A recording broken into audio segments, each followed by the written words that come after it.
From TMZ, Alex Michelson there at Fox 11 in Los Angeles has it in this tweet here that Sean Diddy Combs has been arrested after being indicted by a grand jury in New York. That's according to the New York Times, also according to TMZ as well here. It's not immediately clear what charges he is facing. So this is quite significant here. I want to just show you some file footage of Diddy over the years. Now, hang on, Karen. This is the lawyer. Let's listen. Wow. To me, I'll share it with the press, and you guys won't be behind. Did you speak to the phone? I speak to him all the time. Yeah. What's his reaction? We knew this was coming. I mean, he moved to New York, as I think some of you guys know. We brought him to New York about 2 weeks ago because we knew this day was going to come, and it's here. Did you expect it to happen last night? Was that planned? No, it's not planned. Certainly, it's not planned by us. Following Diddy's arrest, the rumor mill has kicked into high gear, and now Ice Cube is reportedly weighing in. Known for his blunt perspectives on industry issues, Ice Cube is said to be closely following this legal drama. According to sources, he's not shocked by the talk that Diddy might turn on Jay-Z if it means protecting himself. Ice Cube allegedly believes that, in the high-stakes world of the entertainment industry, powerful figures will go to great lengths to shield themselves, even if it means sacrificing others. This take is stirring even more interest in the ongoing situation. Tonight, Sean Diddy Combs has been arrested in a Manhattan hotel this evening after a grand jury indicted the music mogul. His attorney tells CNN that he is currently being processed. The charges are unclear as of this moment. Joining us now is CNN's entertainment reporter Elizabeth Wagmeister, and also with us CNN chief legal correspondent Ellie Honig. Elizabeth, you were a big part of revealing some details about Diddy's conduct in private over the course of the last couple of months. That video led to a lot more scrutiny on what he has been accused of. What do we know at this point about what this case might ultimately be about? Abby, at the moment, we don't know what the charges are. I have information that he was arrested tonight at a Manhattan hotel. He is currently being processed. I heard from his attorney they are still maintaining his innocence. They said that in anticipation of these charges that Diddy relocated to New York last week. And here's a statement that I have from his attorney. He says, "We are disappointed with the decision to pursue what we believe is an unjust prosecution of Mr. Combs by the U.S. Attorney's Office." He goes on to say that he is an imperfect person, but is not criminal. Now, Abby, that video that you just spoke about was a few months ago when our team broke this disturbing video of Diddy violently assaulting his ex-girlfriend, Cassandra Ventura, better known as the singer, her stage name, Cassie. Now, up until this point, when we broke this video, Diddy had denied the allegations against him. Cassie is one of 10 civil suits against Diddy, 9 of which he is accused directly of sexually assault. Up until that video, he denied everything. After that video came out, he changed his tone. He apologized for his conduct in that video. But I have to tell you, Abby, just as of last week, a former member of Danity Kane, which was one of the bands from Making the Band, Diddy's show that was on MTV, she sued him for sexual assault and other disturbing allegations, and he denied that. So he continues the denials, and he still maintains his innocence, even though he has been arrested tonight. And Ellie, not a huge amount of information available tonight, but Elizabeth brought up something that I want you to give us a little bit of insight into. Diddy is here in New York, in Manhattan. He apparently came here in anticipation that something like this might happen. What should we understand about what that might mean? It could very well be that this is a federal arrest being processed here in New York. So, Abby, there are some important things we do not know, including the specific charges that have been lodged against Sean Combs. But there are some really important things we do know. First of all, based on the attorney's statement, based on our reporting, this is a federal prosecution. It's not a state prosecution. The fact that he's being processed in Manhattan tells me that's the Southern District of New York. That's consistent with the reporting that the Southern District of New York had been handling this case. That's the office I used to work at. That's an office that sort of specializes in high stakes cases. Just in the last year or so, Southern District of New York, just as an example, has successfully prosecuted Sam Bankman-Fried, Senator Robert Menendez. The other thing that we do know is a grand jury has indicted Sean Combs, meaning they found probable cause that he committed at least one federal crime. Now, as to what happens next, there will be, likely tomorrow or within the next couple days, but usually in the SDNY, you try to do it the next day, there will be an arraignment, meaning Sean Combs will appear in court with his lawyers. There are no cameras in federal court. He will be advised of the charges against him, and he will almost certainly enter a not guilty plea. But the key thing to watch for is then we'll have the question of bail. Will prosecutors agree to let him out on bail? Will prosecutors ask the judge to lock him up pending trial? That could end up in a contentious argument. So these are things that are going to play out over the next 24 or 48 hours. And finally, Abby, with respect to the charges themselves, it's important to note, we've all seen that video, but assault and sexual assault are not federal crimes. Those are prosecuted in state courts. So what I expect to see when we see this indictment is some sort of crime with some element of organization to it, sex trafficking, something along those lines, if it's based on some of the allegations we've heard. And of course, back in March, his homes in LA and in Miami were raided. All of this leading up to this moment. Elizabeth and Ellie, a lot more to this story will be coming up in the coming days and weeks. Diddy's situation has been shrouded in mystery, but rumors suggest he's dealing with serious legal issues. Though the exact charges remain unknown, insiders claim they're severe enough that he may be considering cooperating with authorities. If these rumors hold any truth, Diddy could be exploring the possibility of reducing a sentence by sharing information on other industry figures, potentially including Jay-Z. This potential cooperation has fueled widespread speculation about how deep the case might go and what ripple effects it could have within the entertainment world. Everybody knew that Puff took Tupac blueprint and changed Biggs and Bad Boy in image. I get around, talked about how fly you was, how many girls you mess with, how many cars you drive, how much money you got, what you willing to do. He took his image. Pac was the first one on the scene wearing Versace shirts. He went and got the same Versace shirts Pac had. Which, all right, some dudes would do that. You would never catch me wearing something else, something that somebody else got. He was knocking down all the women that he thought Pac was knocking down. And what I mean is having sex with them. Why would you want to have sex with women you know for sure a dude that was once cool with you was dealing with? That's that image. Because you got to realize, bruh, Puff and Pac was cool at one time. We know this. Mopreem said that they was going to sign the Bad Boy. So if he was going to sign to Bad Boy, it was because of Corey and them. I put that picture on the internet. I put the picture on my channel of Corey Jones. Is Corey Jones, Corey Jacobs? I think Corey Jacobs and Pac right next to each other. Those was the real bad boys of Bad Boy. You understand? Those are the ones who got the 16 to life sentence. That Pac was gonna go and be with them first. But then Mopreem said when it became just Big and Puff, because Corey and them went to jail, he changed his direction. But nobody know why Pac and Puff fell out like they did. You understand what I'm saying?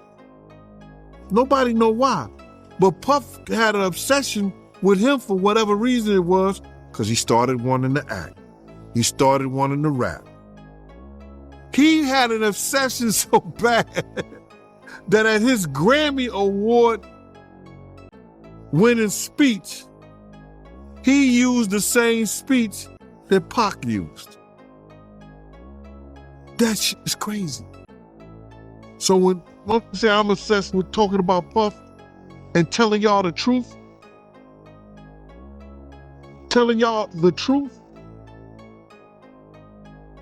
who's obsessed with who? Pac had Sarah before Puff. Allegedly, he had Sally before Puff. And Kim had an obsession or liked Pac so much, she on the red carpet with Tupac shirt on.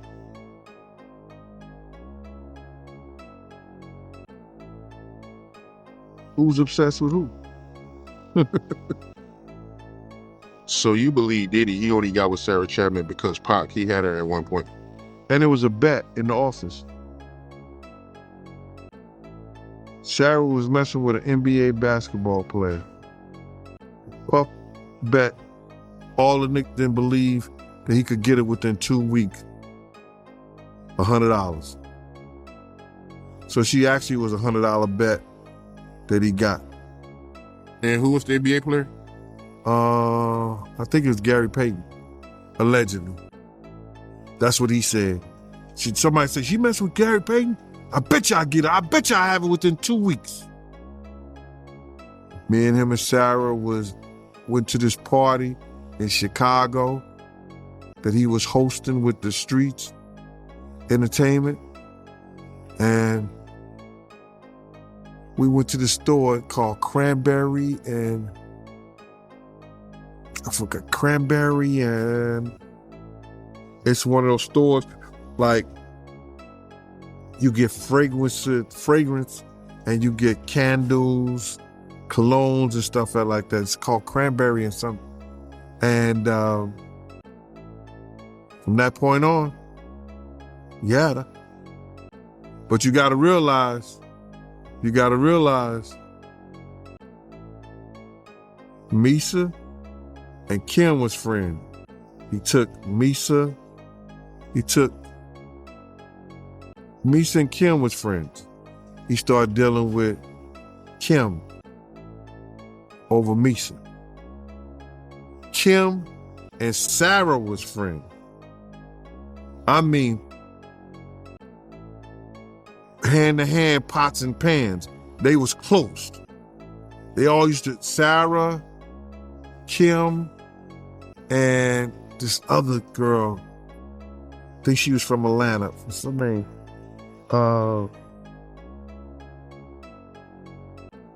It missed me right now. But they all used to hang together. So then he went from Kim to Sarah. And he liked to do the friend thing. It looked like that. It's no surprise that Ice Cube would weigh in on Diddy's situation, given his history of speaking out on the politics and backdoor dealings in the music industry. As a founding figure of West Coast rap and a pioneering businessman, Ice Cube's opinions carry significant weight. However, it's worth noting that he hasn't addressed the specifics of Jay-Z's alleged involvement. Instead, his comments have been more general, focused on the culture of betrayal that he feels permeates the industry. This broader critique underscores his view that loyalty can be hard to come by in entertainment circles, especially when personal interests are at stake. Welcome back here to Live Now from Fox. I'm Andrew Kraft. We do have some breaking news we want to report to you out of the world of entertainment. We're getting this in from TMZ. Alex Michelson there at Fox 11 in Los Angeles has it in this tweet here that Sean Diddy Combs has been arrested after being indicted by a grand jury in New York. That's according to the New York Times, also according to TMZ as well here. It's not immediately clear what charges he is facing. So this is quite significant here. I want to just show you some file footage of Diddy over the years. Now, TMZ has an update saying that a law enforcement source is telling them the arrest was scheduled for Tuesday, but something happened that caused the feds to move in a day earlier. So Diddy, if you're just joining us here, was just arrested and taken into federal custody in New York tonight. Sources tell TMZ Homeland Security swooped into a Midtown Hotel late Monday where Diddy was staying, and they arrested him. Also, TMZ says we have unconfirmed reports the feds are searching his hotel room. They were told that Diddy was taken to the FBI field office in Manhattan. So you will remember that earlier this year, you remember these scenes over his homes in both Miami and there, as well in Beverly Hills, where those search warrants were issued and those searches of his properties were given, and they were executed there at his homes as part of these ongoing criminal investigations into alleged sex trafficking. Now, at the time, it was very unclear what the search warrants referred to there at the time. But according to TMZ, the arrest tonight is in connection with those searches. And you remember at the time that we were over this story for a very long time that day earlier this year. I'm trying to get an exact date from my producer to jog my memory.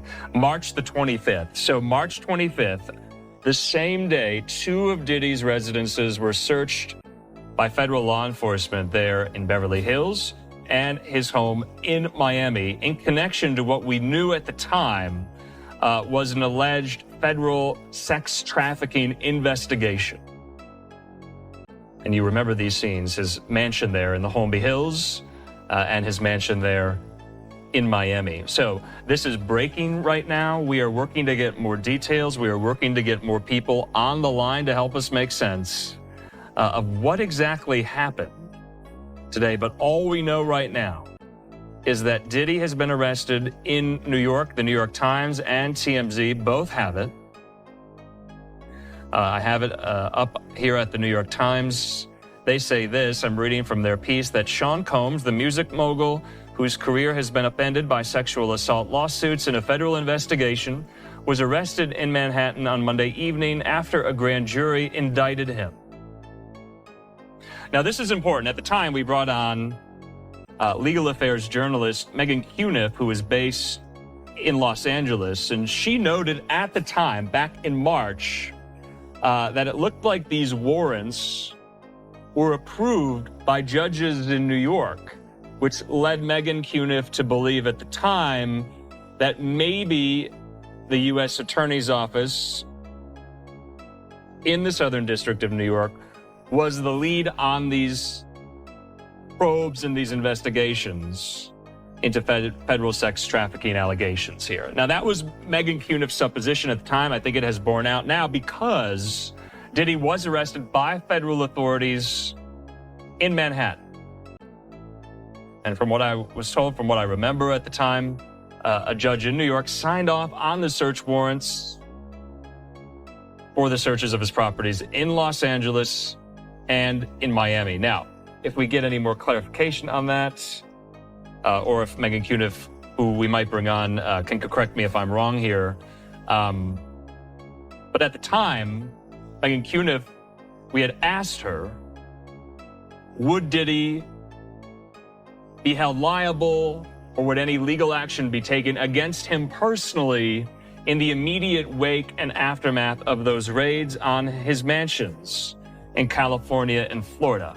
Megan Cuniff at the time told us she didn't believe it would happen immediately, that the feds would present their case most likely to a grand jury, which we now know has been done there in Manhattan. So according to the New York Times, the indictment is sealed. The charges were not announced, so we don't know the charges.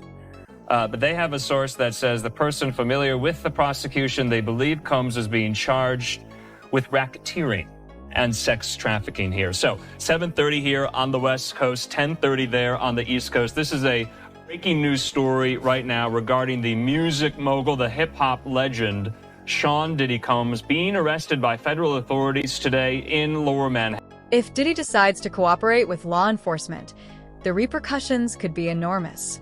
Both Diddy and Jay-Z are titans in the music and business realms, but a legal battle of this magnitude could shake the industry to its core. Legal teams on both sides are likely gearing up for a high-stakes confrontation, especially if the allegations gain any traction. Some industry experts suggest that if Jay-Z becomes implicated, it could lead to renewed scrutiny of past business dealings and connections that have remained hidden or unexamined for years. Such a scenario might expose long-buried aspects of the music industry and prompt broader investigations into other influential figures. Hang on, Karen. This is the lawyer. Let's listen. To me, I'll share it with the press and the guys will be behind. Did you speak on the phone? And I speak to him all the time. what's his reaction? We knew this was coming. I mean, he moved to New York, as I think some of you guys know. We brought him to New York about 2 weeks ago because we knew this day was going to come, and it's here. Did you expect it to occur happen last night? Was that planned? No, it's not planned. Certainly, it's not planned by us. I mean, he came here to surrender at a time agreeable to the U.S. Attorney's Office, and then they arrested him last night. I spent the evening with him. I was with him till about 1 o'clock. His spirits are good. He's confident. He is dealing with this head on, the way he's dealt with every challenge in his life, and he's not guilty. He's innocent of these charges. We know what the charges are going to be without seeing the indictment. It's going to be racketeering. It's going to be sex trafficking. It's going to be things along those lines. This is what we've been expecting since the searches in March. He, to his great credit, he voluntarily came to New York. Not a lot of defendants do that. He came to New York to basically engage the court system and start the case, and it'll start today. And he's going to plead not guilty, obviously. He's going to fight this with all of his energy and all of his might and the full confidence of his lawyers. And I expect a long battle with a good result for Mr. Combs. Do you think he'll be released? I'm going to fight like hell to get him released, and he should be released with all that he's done and coming here voluntarily. And guys, I'm going to cut it short because I have to go in. All right. So thank you all very much, and I'll keep you all posted. Mr. Combs this morning? Not this morning. I'm going to see him now. I was with him till 1 o'clock. So Is he in court already? I don't know. That's one of the things I'm going to go see. But I'm going to run, you guys. Thank you. Thanks a lot. All right, fellas. Bye, everybody. Yeah, I'll be around. That is attorney Mark Agnifilo happening right behind our Cara Scannell right here. And we learned a number of new things. Number one, Diddy's going to plead not guilty. Number two, they expect the charges to be racketeering and sex trafficking. And three, as you've been reporting all morning long, he's leaning to the fact that Diddy came voluntarily to New York, he claims, a few weeks ago, because they believed this was about to happen, Karen.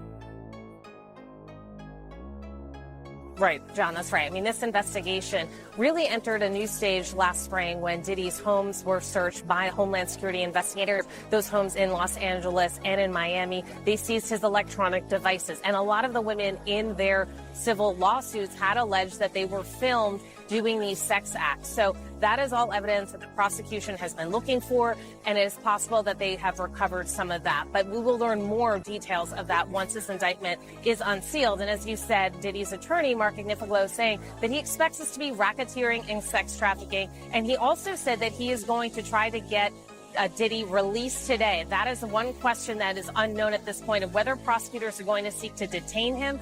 Other individuals charged with sex trafficking have been detained. Big question is, will Diddy walk out these doors behind me later today? Fans are buzzing with reactions to the unfolding drama between Diddy and Jay-Z, sparking a wave of social media theories. Some speculate that Diddy's potential move to implicate Jay-Z could be a desperate bid to avoid a lengthy prison sentence, while others think it might be a calculated publicity stunt. Both moguls have huge, loyal fan bases, so any public rift could create a major divide in the hip-hop world. Diddy and Jay-Z's relationship has long been complicated. While they've collaborated in the past, there have always been whispers of rivalry and power struggles. Their influence extends beyond music into fashion, liquor brands, and even sports teams, so fallout between them wouldn't just have legal ramifications. It could impact their entire business empires, with ripples felt across multiple industries. When is the last encounter you had where you worked for him? First time to the last time, what was that timeline? Well, if you say the first time, it would have to be in round 90 when he got jumped into a group of ours called the Same Gang. Literally jumped into? Right. Like when I think about jumped into, I mean he's jumped. Well, he ran first. Okay, and got then, it. And then the guys called him, and if you look on the back of my book, that's the crew right there, on the back of the book. The younger guys called him. We was on 44th and 8th Avenue, 144th Street and 8th Avenue. He ran down to 127th Street, and they caught him and they brought him all the way back up, roughed him up pretty bad. How bad was it? It wasn't bad at all, but it was enough to embarrass him real good, because D. Ferg, who was one of the, like A$AP Ferg father, he's a rapper. He owned a clothing line. Him and Puff was real close, so he didn't want him hurt too bad, so we just more so embarrassed him, the older guys, like taking champagne bottles, splashing in his face, hitting him with cakes in the head and everything, smacking with cakes and everything. We let the younger guys rough him up, you know what I'm saying? So that was about in 90 when he got into the same game. So he's born 69, 90, he's 21 years old when this happens. Yeah. Was he tough?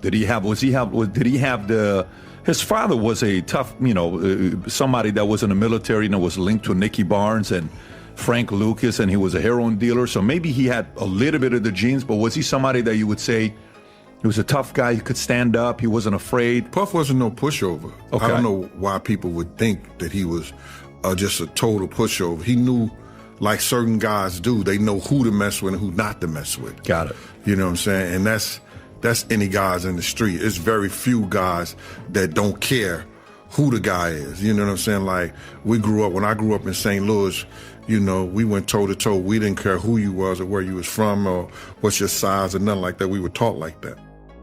So to get back to your question, it was about 90 when he got jumped in, and he was having a problem at a club called The Building and the Red Zone. The Building is where he did unsigned hype. That's where you seen Queen Latifah, leaders of the new schools. If you looked at that movie Juice, where they did the DJ was playing, they had the DJ contest, that was The Building, and they filmed it there. So Puff was actually doing the unsigned hype in that place, and he was having problems, and he needed to get the money home.